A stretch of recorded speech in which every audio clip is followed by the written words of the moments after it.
A waitress spoke to the Vampire King's matriarch. Her ancient tongue silenced the court. Do not look at their teeth, Thalia. Look at their hands. Hands tell you if they want to hold you or break you. The memory of my grandmother's voice was the only thing keeping my trembling knees steady. The air in the private dining hall was thin, smelling of expensive cologne, old blood, and ozone. I held the silver tray against my chest like a shield. More wine, the matriarch rasped, her voice sounding like dry leaves skittering over a tombstone. Immediately, my lady, I whispered. But as I stepped forward, the air shifted. The matriarch didn't want wine. She wanted an answer to a question no one had asked in 1,000 years. And God help me, I knew the words. The Gilded Lily was not a place for people who worried about rent. It was a cathedral of glass and mahogany, perched on the highest cliff of the city, overlooking the smog and lights of a world that didn't know it was being hunted. I was invisible here. That was the job description. Be the furniture, be the ghost, be the hand that pours, never the eyes that see. Tonight, the entire staff was on edge. The air conditioning was cranked high, yet sweat beaded on the manager's upper lip. The Winterwell Court, he had hissed at us during the briefing, his face pale. If you drop a fork, don't bother coming back. If you spill a drop, leave the city. I adjusted the collar of my stiff white uniform. I was used to high rollers, politicians, tech moguls, celebrities. But the Winterwell family was different. They didn't appear in tabloids. They owned the companies that printed them. When they entered, the restaurant went silent. It wasn't a respectful quiet. It was the silence of a jungle when a predator steps onto the path. Alistair Winterwell led the procession. He was taller than the photos suggested, wearing a suit cut sharp enough to bleed on. His hair was the color of midnight, swept back from a face that was devastatingly handsome and terrifyingly bored. He moved with a liquid grace that made human movement look jerky and unrefined. Beside him walked Percival Morland, a man built like a fortress, his eyes scanning the room for threats that didn't exist. And then, there was her. Celia Stormcrest, the matriarch. She was wheeled in by a striking woman with fiery red hair, Vivian Ashwell. Celia looked frail, wrapped in layers of heavy velvet despite the warmth of the room, her skin like parchment stretched over bird bones. But her eyes were lucid, burning with a feverish, unnatural violet light. They took the center table. I was assigned to water and wine. My hands shook as I approached. Domaine de la Romane Conti, Alistair ordered, not looking at me. His voice was a low baritone that vibrated in my ribcage. And warm blood for the lady. Type O negative. Spiced with saffron. I didn't flinch. We served specialty cocktails here often. I nodded, retreating to the shadows to prepare the order. When I returned, the tension at the table was palpable. Celia was gripping the edge of the table, her knuckles white. She was muttering, a low, rhythmic chant that sounded like nonsense. The other patrons were trying not to stare, but the vampires at the table, Alistair, Percival, Vivian, and the scholar Ambrose Hartcliffe, were frozen. She's slipping again, Vivian whispered, her voice laced with a mixture of concern and ambition. Alistair, we should take her back to the manor. The hunger is confusing her mind. Silence, Alistair commanded softly. I approached the table, balancing the tray. I placed the wine glass in front of Alistair. Then I moved to Celia. I set the goblet of warm, spiced crimson down. Celia's hand shot out, grabbing my wrist. Her grip was iron, shockingly cold. The goblet tipped, spilling red liquid across the pristine white tablecloth. Vala Kurnos. Estra Mori, Celia rasped, her eyes rolling back. She looked directly at me, desperate, pleading. Estra Mori. Zentos. The court went still. Ambrose Hartcliffe adjusted his glasses, looking baffled. "It's gibberish," he muttered. "The dementia of the turning." "It's not gibberish," Percival growled. "She's distressed." "Xenthos!" Celia screamed, the sound shattering a nearby water glass. She squeezed my wrist until I felt the bones grind. She was waiting for something. An answer. I didn't think. I didn't plan. The words rose up from my childhood, from the nursery rhymes my grandmother sang to me while hiding in the cellar during thunderstorms. I didn't know what they meant, only that they were the response to the call. "Xenthos Kara," I whispered, my voice cutting through the panic. "Ni veros, ni more, solus eterna." The silence that followed was heavier than the ocean. Celia's grip loosened instantly. Her eyes focused, the violet fire dimming to a calm lavender. She slumped back into her wheelchair, letting out a long, ragged breath, looking at me with an expression of pure, unadulterated worship. I pulled my hand back, cradling my bruised wrist. I looked up to apologize, to make an excuse, to run. I found Alistair Winterwell staring at me. The boredom was gone from his face. In its place was a look of predatory intensity, so sharp I felt it physically. Percival's hand was on the hilt of a knife concealed in his jacket. Ambrose's mouth was open. "What did you say?" Alistair asked. His voice was no longer a rumble. It was the edge of a razor. I'm sorry, sir," I stammered, backing away. "My grandmother. It was just a song. I didn't mean to." "A song!" Vivian laughed, a harsh, tinkling sound. "The human thinks High Valdris is a nursery rhyme." "High Valdris," I echoed, confused. Alistair stood up. The movement was so fast I barely saw it. Suddenly, he was in front of me, towering over my small frame. He smelled of snow and iron. He reached out, tilting my chin up with one cold finger. "That language has not been spoken on this earth for 3,000 years, Alistair said softly. The last throat capable of shaping those vowels turned to dust before Rome fell. He looked at Percival. "Clear the restaurant. Everyone leaves." "Now." "Sir?" the manager squeaked from the corner. "Everyone," Alistair repeated, his eyes never leaving mine. Except her. As the restaurant erupted into chaotic movement, with guests fleeing and staff being ushered out by Percival's terrifying glare, I stood paralyzed in the Vampire King's shadow. "Who are you?" Alistair whispered, his thumb brushing the pulse that hammered frantically in my neck. "Thalia," I breathed. "Just Thalia." "No," Alistair replied, his pupils dilating until his eyes were entirely black. "You are not just anything, Thalia.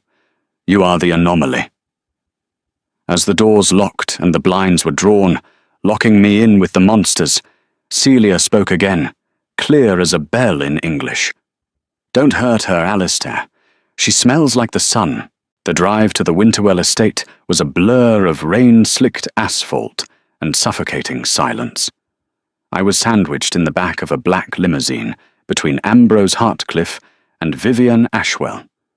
Alistair sat opposite us, watching me with that unblinking, predatory intensity. Celia had been sedated and taken in a separate vehicle with the medical staff. My wrist throbbed where Celia had grabbed me. I stared at the bruising. It looked like a fingerprint, but the skin around it was turning a faint, shimmering gold rather than purple. "Stop looking at it," Vivian snapped, crossing her legs. Her silk dress rustled like a warning. "You'll only make yourself sick." "She's frightened, Vivian. Leave her be," Ambrose said gently. He looked like a university professor. Tweed jacket, wire-rimmed glasses. But I had seen him lift the heavy oak table with one hand back at the restaurant to retrieve Celia's dropped napkin. "Miss Fairford, I assure you, we simply have questions." "Kidnapping is a strange way to ask questions," I muttered, surprising myself. Alistair's lips twitched, a almost smile. "We did not kidnap you, Thalia. We rescued you." "Rescued me from what?" From obscurity, Alistair said darkly, and from those who would rip your tongue out to keep the secrets it holds. The car slowed, passing through wrought-iron gates that looked like twisted thorns. Winterwell Manor was less a house and more a fortress of black stone and Gothic spires, jutting out of the coastline like a jagged tooth. Thunder rumbled overhead, sinking with the dread in my stomach. They ushered me inside. The foyer was vast, dominated by a double staircase and a chandelier that looked like frozen tears. Percival was waiting for us, his jacket off, sleeves rolled up to reveal forearms covered in scars that looked like burn marks. "The perimeter is secure," Percival reported to Alistair. "No press, no witnesses." "Good. Take her to the library," Alistair commanded. "The dungeon would be safer," Vivian suggested, eyeing me with disdain. "The library," Alistair repeated, his tone brooking no argument. The library was a cavernous room filled with the smell of old paper and dust. Alistair sat behind a massive desk, gesturing for me to sit in a velvet armchair. Percival stood by the door, arms crossed. "Tell me about your grandmother," Alistair began. No preamble. She died 6 years ago," I said, my voice small. "She was just a woman. She liked gardening. She hummed when she cooked." "And the language?" "She called it the Old Speak. She said it was for soothing bad dreams." Alistair stood and walked to a bookshelf, pulling out a tome bound in pale, cracked leather. He opened it and spun it around to face me.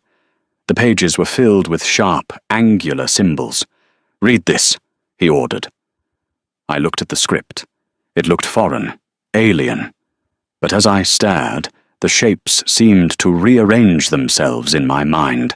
The headache behind my eyes throbbed, and suddenly the phonetics clicked. "The blood of the star binds the night to the earth," I read aloud, haltingly. "Only the voice of the morning can break the seal of the grave." Ambrose gasped from the corner. "Perfect pronunciation. The syntax. It's native." Alistair looked at me, and for the first time, I saw something other than hunger in his eyes. I saw fear. Deep, ancestral fear. "You are human," Alistair said, stating it like an accusation. "I can hear your heart. I can smell your mortality. But you speak the tongue of the first bloods, the language of the creator vampires." "I don't know what that means," I cried, standing up. "I'm a waitress. I serve pasta and wine. Please, I just want to go home." "You have no home to go to," Percival said, stepping forward. "Not anymore. If the council finds out a human speaks High Valdris, they will hunt you down. You are a loose end." "Percival is right," Alistair said, circling the desk to stand before me. "You are dangerous, Thalia. Not because of what you can do, but because of what you represent." "What do I represent?" "Hope," Alistair said, the word tasting bitter in his mouth. "Or ruin. The Matriarch believes you are the former." Suddenly, the doors banged open. A servant, pale and trembling, rushed in. "My lord, it's the Lady Celia. She's awake. She's asking for the Sun-Child." Alistair looked at me. "Come." "I'm not going anywhere with you." Alistair moved close, invading my space. He didn't touch me, but the air around him was so cold it made my breath mist. "You have two choices, Thalia. You can walk out that door and be dead within the hour by the hands of my enemies, or you can trust me, come to the Matriarch, and perhaps find out why your grandmother taught you the language of monsters." I looked at the door, then back at his obsidian eyes. I swallowed hard. "I'll come." As we walked through the winding corridors, the house seemed to breathe. Shadows stretched toward me. We reached a set of double doors guarded by 2 hulking vampires. They bowed to Alistair and opened the way. The room smelled of sickness and lavender. Celia lay in a massive 4-poster bed. When she saw me, she tried to sit up. "Come close," she rasped. I approached slowly. Alistair stayed by my side, a silent sentinel. Celia reached out, her hand trembling. I let her take mine. Her skin was freezing, but her touch sent a strange jolt of warmth up my arm. "They think I am mad," Celia whispered to me. "But I see you. I see the line." "What line?" I asked softly. "The line of the keepers," she wheezed. Then she pulled me closer, her strength surprising me. She whispered into my ear, too low for even the vampires to hear. "Beware the one with the heart of winter. He does not know he is the lock, and you are the key." She released me and fell back against the pillows, panting. "Sing it again. The lullaby. The pain. It burns." I looked at Alistair. He nodded once. I began to hum, then sing the strange, guttural yet melodic words my grandmother had taught me. Zentos Kara.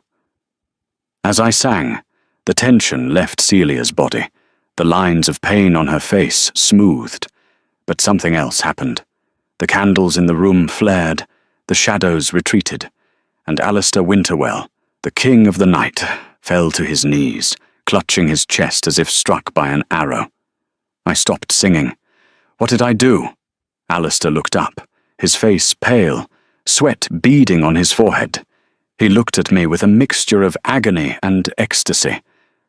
"You didn't just soothe her," Alistair rasped, his voice trembling. You started my heart." I stared at him. Vampires didn't have heartbeats. But as I looked at the vein in his neck, I saw it. A faint, impossible flutter. Thump, thump, thump, thump. The silence in the Matriarch's chamber was shattered by the sound of Alistair's impossible heartbeat. It was slow, heavy, like a war drum beating deep underground. Ambrose rushed to the king's side, pulling a stethoscope from his pocket. Why he carried one, I didn't know. But in this house, absurdity seemed to be the norm. He pressed it to Alistair's chest, his eyes widening behind his spectacles. "It's rhythmic," Ambrose whispered, terrified. "Arrhythmia of the undead. This shouldn't be happening. It's biologically impossible. We are static beings. We do not change." Alistair shoved Ambrose away and stood up. He swayed, steadying himself against the bedpost. He looked at me, not as a king looks at a subject, but as a drowning man looks at air. "What are you?" he demanded, his voice raw. "I told you," I said, backing away until my back hit the cold stone wall. "I'm just Thalia." "Take her to the blue room," Alistair ordered, his breathing ragged. He was clutching his chest, his hand bunching the expensive fabric of his shirt. "Lock her in. Guard the door, Percival. No one enters. No one speaks to her. Especially not Vivian." "Alistair, you are compromised," Percival said, his voice low and dangerous. "If the court hears your heart is beating, they will think you are turning human. They will depose you. They will tear you apart." "Then they must not hear it," Alistair snarled, his fangs descending, sharp, white needles. "Take her away." Percival grabbed my arm. His grip was firm but not cruel. He marched me out of the room, down hallways lined with portraits of people who looked suspiciously like Alistair in different historical eras. The blue room was a misnomer. It was a gilded cage, silk drapes, a four-poster bed, a balcony overlooking the crashing sea. But the door had no handle on the inside, and the windows were reinforced glass. Percival shoved me in. "Wait," I said, grabbing the doorframe. Is he dying?" Percival looked at me, his stone face cracking slightly. "Kings don't die, girl. They crumble. And you seem to be the sledgehammer." He slammed the door. The lock clicked with the finality of a coffin lid. Hours passed. I paced the room. I checked the balcony, too high to jump. I checked the fireplace, too narrow to climb. I was trapped in a gothic romance novel, gone wrong. Hunger gnawed at me. Not the vampire kind, but the human kind. I hadn't eaten since my break at 4 p.m. Just as the moon reached its zenith, the lock clicked. I grabbed a heavy brass candlestick from the mantelpiece and held it up. The door opened. It wasn't Percival. It was Alistair. He had changed his clothes. He wore a loose black shirt and trousers. He looked composed but pale. He carried a silver tray, ironic considering how our night started. On it was a plate of sandwiches, fruit, and a glass of water. He set the tray on the small table by the balcony doors. "Eat," he said softly. I didn't lower the candlestick. "You tried to bite me earlier, or at least you looked like you wanted to." "I always want to," he said, the honesty stark and terrifying. "That is my nature. But I will not." He walked to the balcony doors and stared out at the dark ocean. My heart has stopped again. The effect faded after an hour. I lowered the weapon slightly. "Is that good or bad?" "It is necessary," he said. "A beating heart requires oxygen. It requires blood flow. It requires life. I cannot sustain it. It was painful." He turned to face me. The moonlight washed over him, making him look like a marble statue. "Why did your grandmother teach you High Valdris?" I sat down and took a sandwich. Survival first. She said it was our history. She said her mother taught her, and her mother before that. "We were servants," she said. "Servants to the great lords." Alistair let out a bitter laugh. "Servants. Is that what history calls it? The humans who spoke High Valdris were not servants, Thalia. They were wardens." "Wardens?" "The keepers of the day," Alistair explained, moving closer. "Vampires are cursed by the sun. We burn. We turn to ash. But legend says the First Bloods created a lineage of humans, altered humans, who could bridge the gap. They could speak the magic that binds us. They could walk in the sun and carry our will." "So I'm... what? A glorified messenger?" "You are a conduit," Alistair said. "When you sang to Celia, you channeled life force. You pushed back the decay of her mind. And when you looked at me," he hesitated, "you pushed back the death in my veins." He sat in the chair opposite me. For the first time, he looked vulnerable. "Celia is the oldest of us. She holds the treaty that keeps the peace between the clans. If she dies, or if she goes mad, war breaks out. A war that will spill into your world. Humans will be cattle again." I stopped chewing. "And you need me to keep her sane." "I need you to keep us all from burning," he corrected. Suddenly, a siren wailed through the house. Red emergency lights flickered in the hallway outside. Alistair was on his feet instantly. "Stay here." "What is it?" "Intruders," he hissed. "Hunters." He rushed to the door, but before he could leave, the window exploded. Shards of glass rained down like diamonds. A figure swung in on a grappling line, a person dressed in tactical gear, face covered by a sleek black mask. They held a crossbow loaded with a bolt that glowed with ultraviolet light. The hunter aimed at Alistair. "Down!" I screamed, throwing the heavy candlestick. It spun through the air and cracked the hunter on the shoulder, ruining their aim. The bolt flew wide, embedding itself in the wall and sizzling like acid. Alistair moved. He was a blur of violence. He grabbed the hunter by the throat and slammed them against the wall. He ripped the mask off. It was a woman, human, young. "Traitor!" she spat at Alistair. Then she looked at me. "And you, the collaborator. We know who you are, Thalia Fairford. The Order knows." Alistair looked ready to snap her neck. "Don't!" I yelled. Alistair froze. He looked at me, his eyes black pools of rage. "She tried to kill me. She tried to kill you." "She called me by name," I said, stepping over the glass. "How does she know my name?" The hunter grinned, blood staining her teeth. "Because your grandmother didn't just teach you songs, girl. She sold you out. She was one of us. A hunter. You were bred to be the bait." Alistair released the hunter, who slumped to the floor, gasping. He looked at me, betrayal warring with confusion. "Is this true?" he demanded. "I don't know," I cried. "I told you she was just a gardener." "No," the hunter wheezed, laughing. "She was the Grand Mistress of the Sun Order, and she sent you into the wolf's den with a bomb strapped to your chest. Not a literal bomb, sweetheart. You are the bomb. Your blood. It's not a cure. It's poison to them." Alistair looked at his hand, the one that had touched me earlier. The skin was reddening, blistering slightly. I looked at my hands. They looked normal, but the air in the room had changed. I wasn't the damsel anymore. I was the weapon, and I was trapped in a room with a king who suddenly realized that the only thing that could make his heart beat might also be the thing designed to stop it forever. The silence following the hunter's revelation was absolute, broken only by the sound of Alistair's skin sizzling where he had touched me. "Poison," Alistair repeated, the word heavy with betrayal.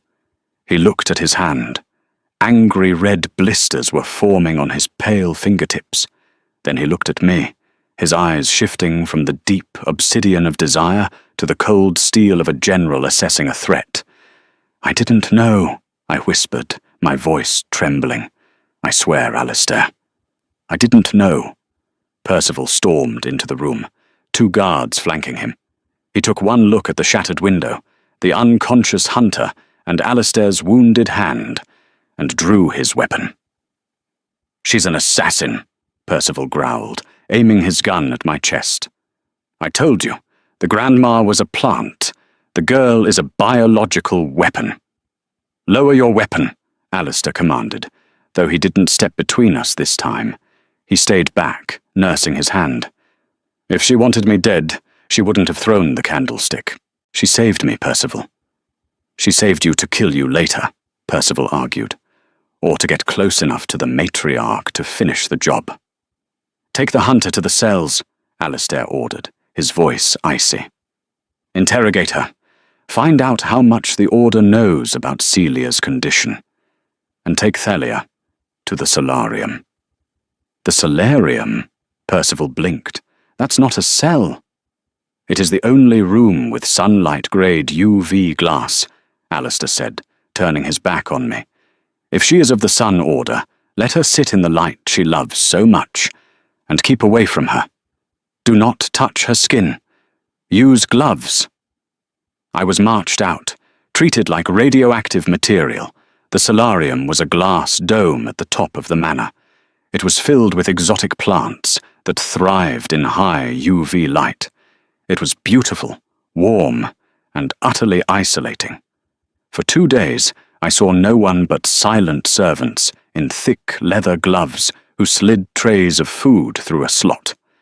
I spent the time pacing, thinking about my grandmother. Was it true?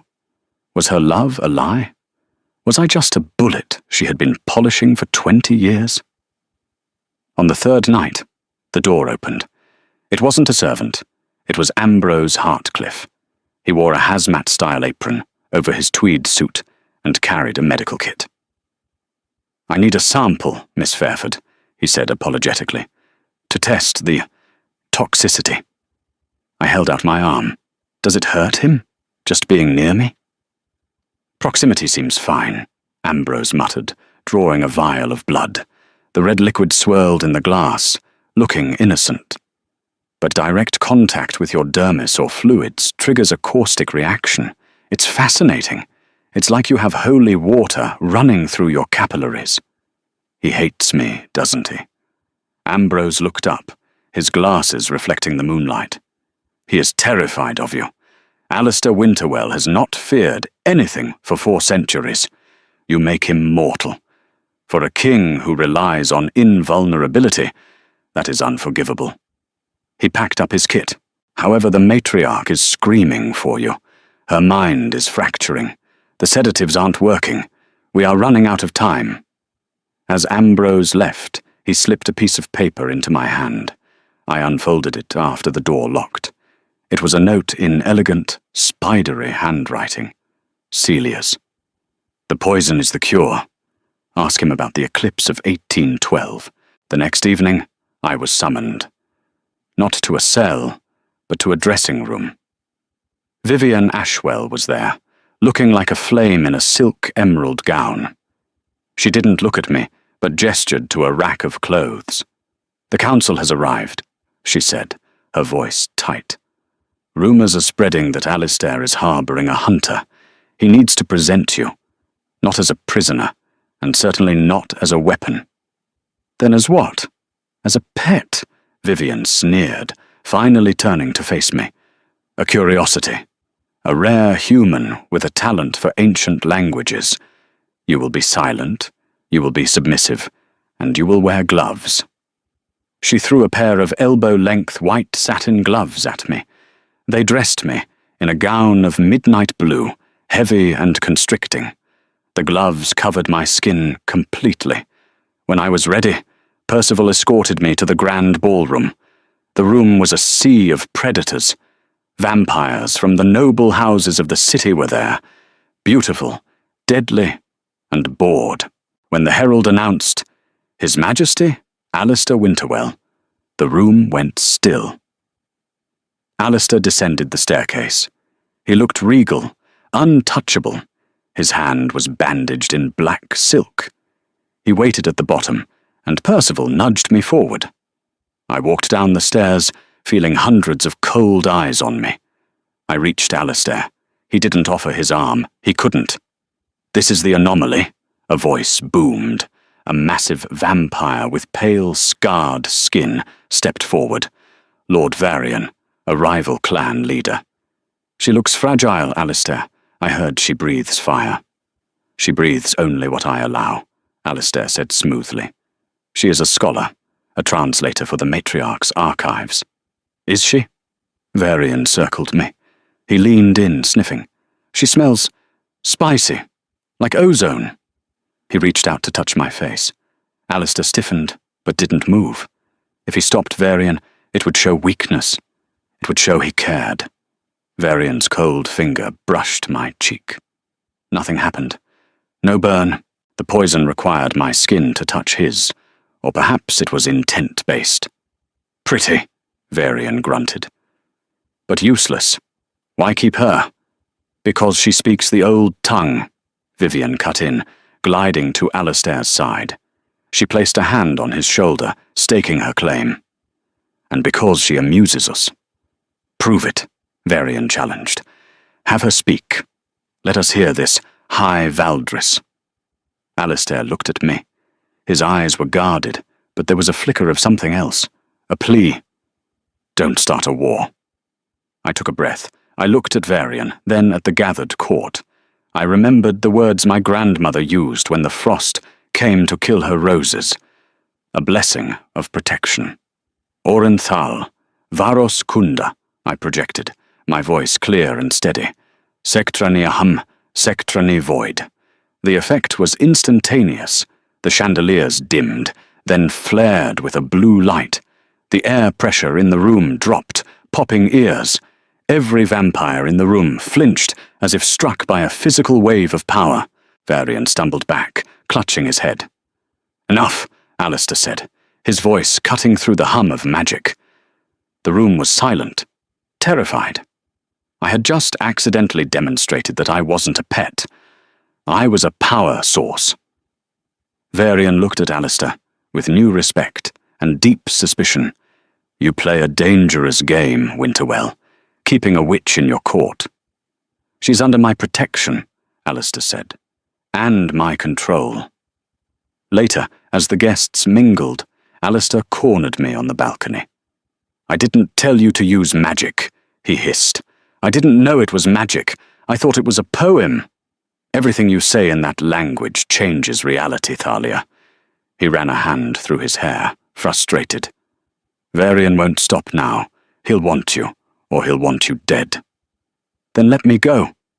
"I can't," Alistair said, stepping closer, stopping just inches from me. The heat radiating from my body met the cold of his. "Because Celia is dying, and because when you spoke, just now, my heart beat again." I looked down at his bandaged hand. Celia sent me a note. She said to ask you about the eclipse of 1812. Alistair went completely still, the colour drained from his already pale face. She told you that? Yes. What happened in 1812, Alistair? That was the year I died, he whispered, and the year the Sun Order was founded. By my brother. The revelation that the founder of the Hunter Order, the very people trying to kill Alistair, was his own brother, hung in the air like smoke. Your brother? I asked, stunned. But vampires don't have brothers. You're turned. We were human once, Alistair said, his voice distant. In 1812, Silas and I. We were turned together on a battlefield. I embraced the night. Silas rejected it. He hated what we became. He spent a century looking for a way to destroy us. He founded the Order to cure the world of our plague. And my blood? Silas was a master alchemist. He must have found a way to weaponize a bloodline. Your grandmother, she must have been his descendant, or his disciple. Alistair turned away. Come, it is not safe here. He led me through a hidden door in the library, down a spiral staircase that went deep into the cliffside. We emerged into a cavern that opened up to the ocean, but it was filled with bioluminescent fungi and strange glowing flowers. The Midnight Garden, Alistair said. The only place on the estate where the surveillance cameras don't reach. I come here to think. It was breathtaking. A world of neon blues and greens against the dark rock. We walked along a path of crushed quartz. Why bring me here? I asked. Because upstairs you are a political pawn. Down here, you are just the woman who speaks the language of my ancestors. He sat on a stone bench and gestured for me to sit on the other end, careful to maintain distance. Is it true? I asked. Does my touch really burn you? Alistair began to unwind the black silk bandage from his hand. The skin underneath was angry, red, and blistered like a chemical burn. It is agony, he admitted. It feels like sticking my hand into a furnace. But he looked at me, his eyes searching. It is the only warmth I have felt in 300 years. I felt a lump in my throat. I don't want to hurt you. I know. Suddenly, a shadow detached itself from the ceiling of the cavern. Alistair sensed it a split second before it happened. Move! He shoved me off the bench, just as a massive stalactite crashed down where I had been sitting. It wasn't an accident. 3 figures dropped from the shadows. They weren't humans in tactical gear. They were vampires, dressed in the livery of House Varian. Varian sends his regards, the leader hissed, drawing a silver-plated sword. Alistair didn't have a weapon. He was still in his formal suit. He snarled, his face shifting into its monstrous combat form, eyes black, fangs extended, claws lengthening. He engaged the 3 attackers with terrifying speed. But he was hampered. He was protecting me. Every time an attacker lunged for me, Alistair threw his body in the way. One of the attackers slashed Alistair across the back with the silver blade. Alistair roared, the silver burning his flesh. He grabbed the attacker's head and twisted it off. 2 left. They coordinated, one distracting Alistair while the other rushed me. I scrambled back, grabbing a handful of loose rocks, useless against a vampire. The vampire lunged, fangs bared. Ignis Kara! I screamed, the first aggressive word I could remember. Fire of the Star. A blast of golden light erupted from my palm. It hit the vampire in the chest, throwing him backward into the cavern wall with the force of a cannonball. He slumped, smoking, unconscious. Alistair finished the last assassin, tearing his throat out. He stood, panting, blood, not his own, soaking his shirt. He looked at the smoking vampire I had blasted, then at me. He stumbled. The silver wound on his back was deep, and silver was poison to them. Alistair! I scrambled to him. Don't touch me! He gasped, falling to one knee. "The silver, it weakens me. If you touch me now, your blood, it will kill me." I hovered over him, hands shaking. He was bleeding out. The silver prevented his healing. "I have to help you," I cried. "You can't," he wheezed. "Go, run back to the manor. Get Percival." "There's no time." I looked at the wound. It was black and festering.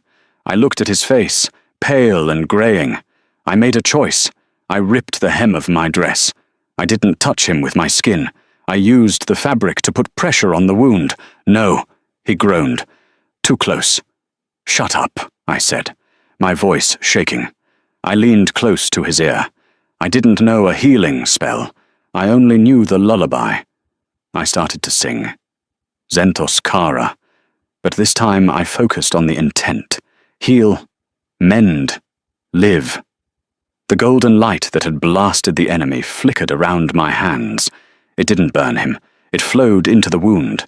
The black infection from the silver began to recede. The skin knit together, leaving a jagged silver scar but closing the fatal breach. Alistair gasped, his eyes snapping open. He grabbed my wrist over the long satin glove. We stared at each other, breathing hard. The air between us was electric. "You didn't burn me," he whispered. "You channeled the light into me." He pulled me closer, his resistance shattering. "Your blood is poison, Thalia.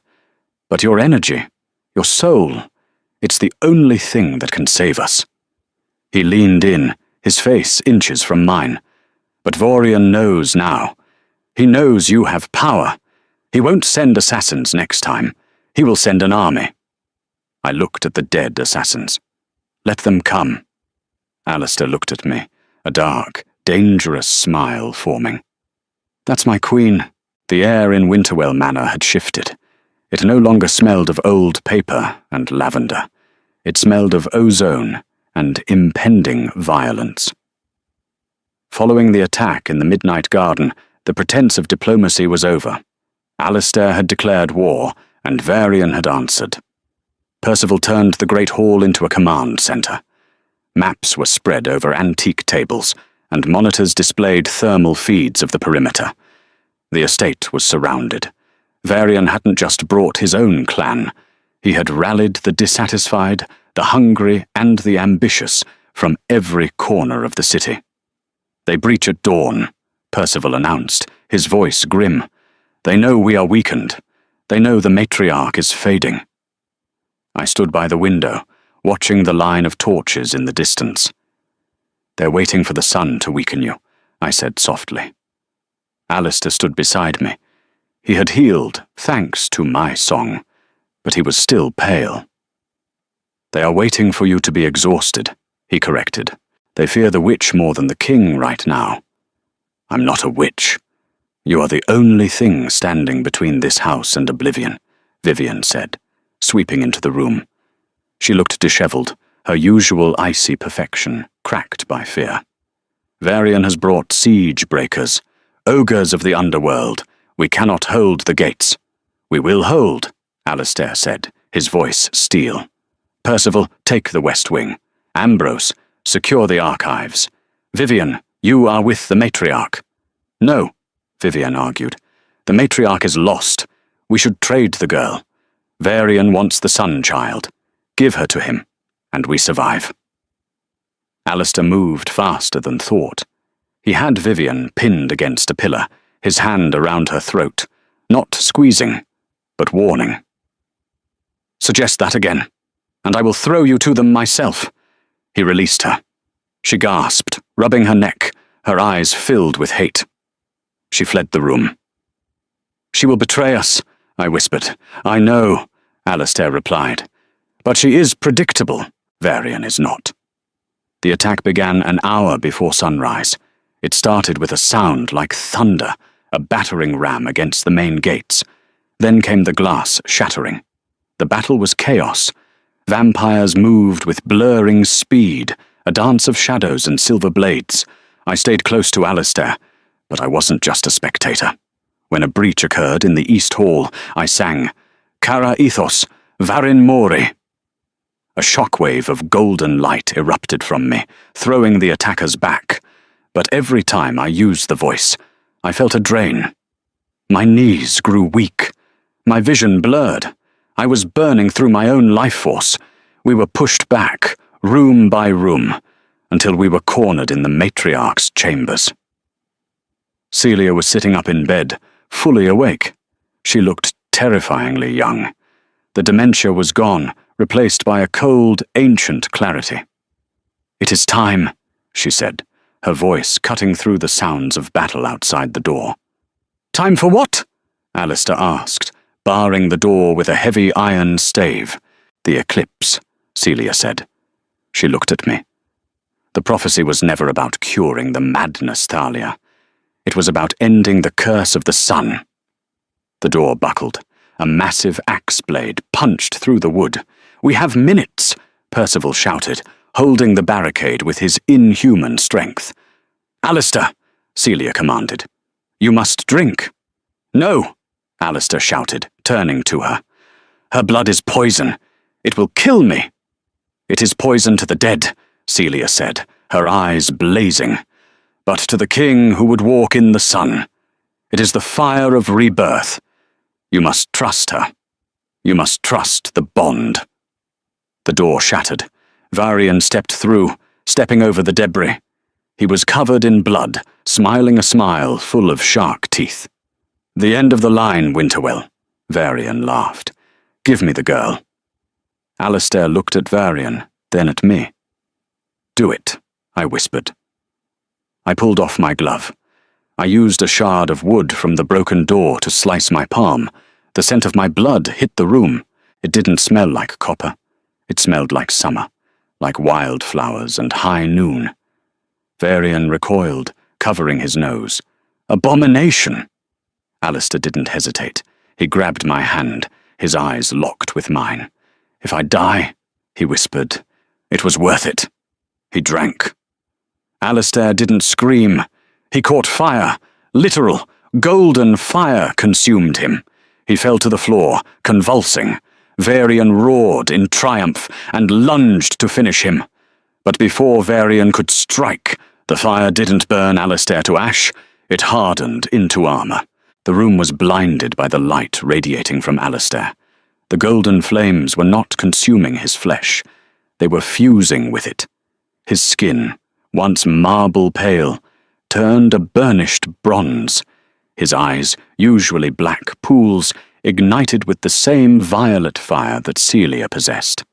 Varian's sword shattered against Alistair's shoulder. Alistair stood up. He looked terrifying. He looked like a god of the old world. "What? What are you?" Varian stammered, backing away, shielding his eyes from the glare. "I am the morning," Alistair said. His voice echoed, not just in the room, but in our minds. He moved. He was no longer a blur of shadow. He was a streak of light. He grabbed Varian by the throat. Where his hand touched, smoke rose.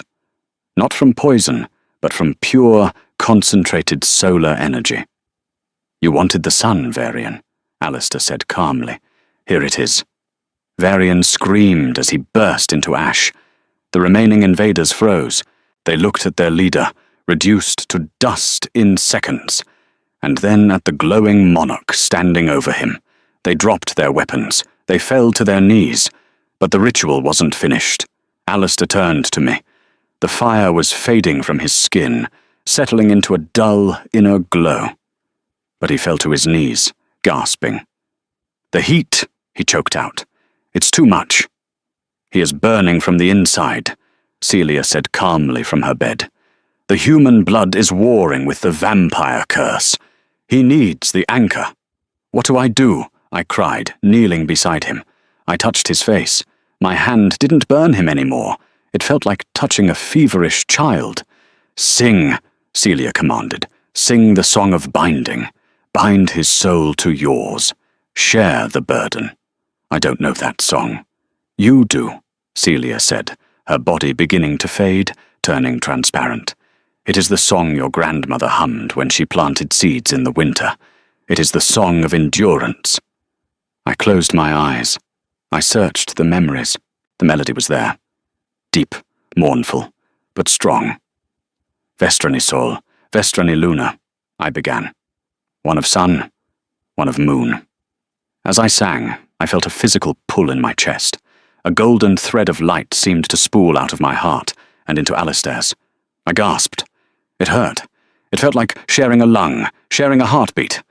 Alistair's breathing steadied. The frantic heat in his skin cooled. He looked at me, his eyes clearing, returning to a deep, warm brown, a human colour. "Thalia," he breathed.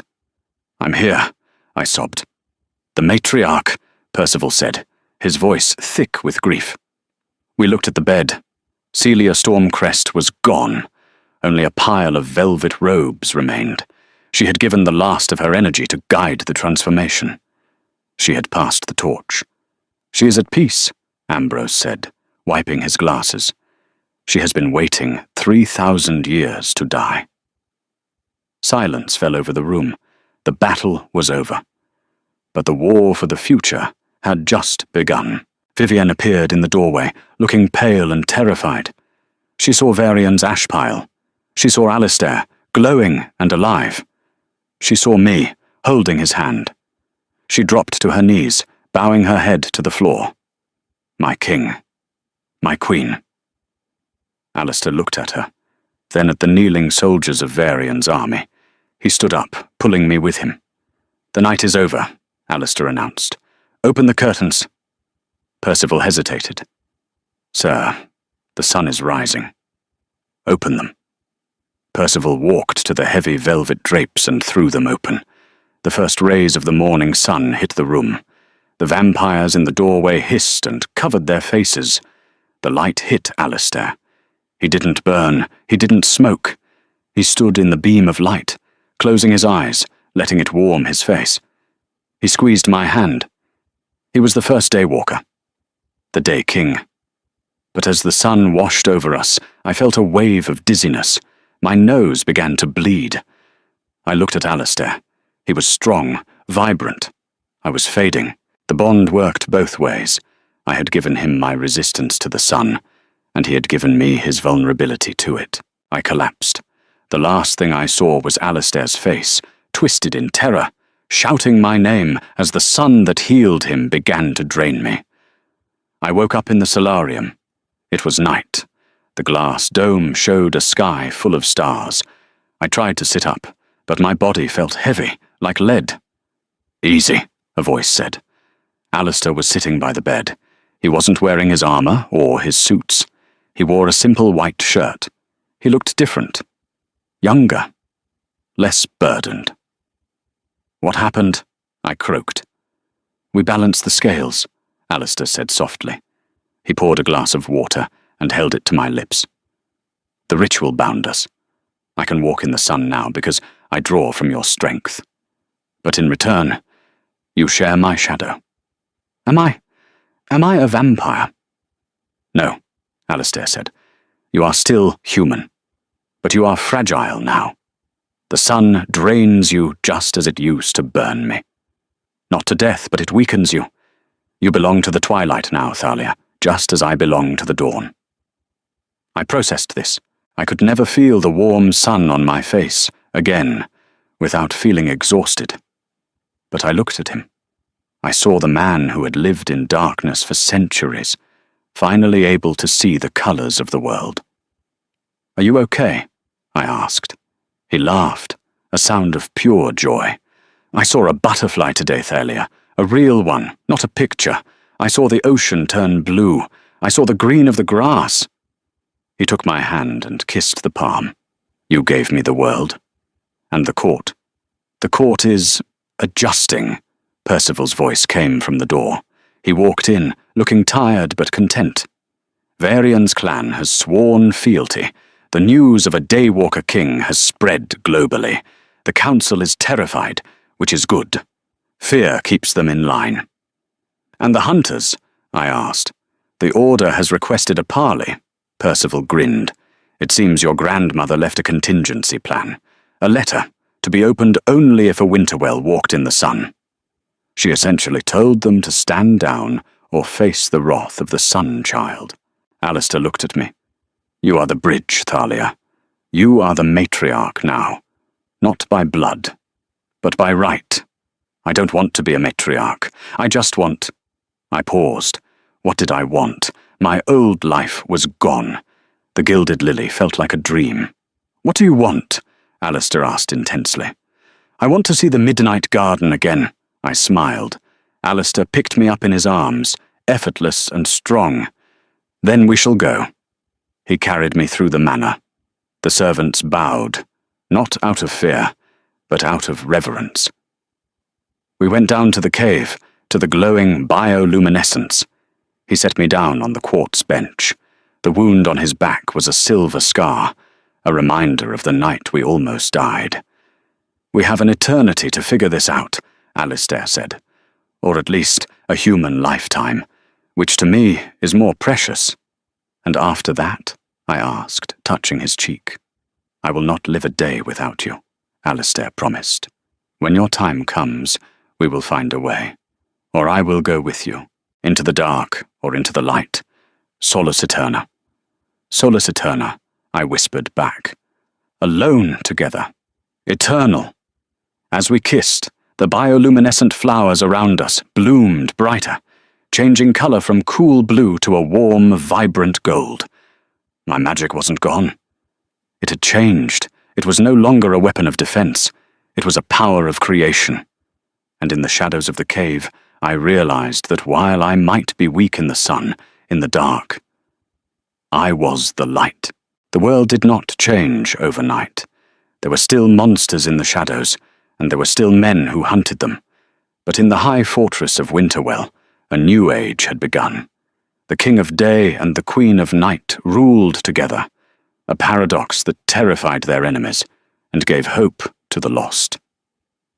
I was no longer just a waitress who poured wine. I was the voice that sang the sun into the veins of a monster and turned him into a man. I was Thalia Winterwell, and my story was just beginning. Like this story? If Thalia and Alistair's journey from enemies to soulmates captivated you, please like this story and share it with your friends. Don't forget to subscribe for more dark romance, supernatural twists, and epic love stories that defy the laws of nature. What do you think will happen next? Let me know in the comments below.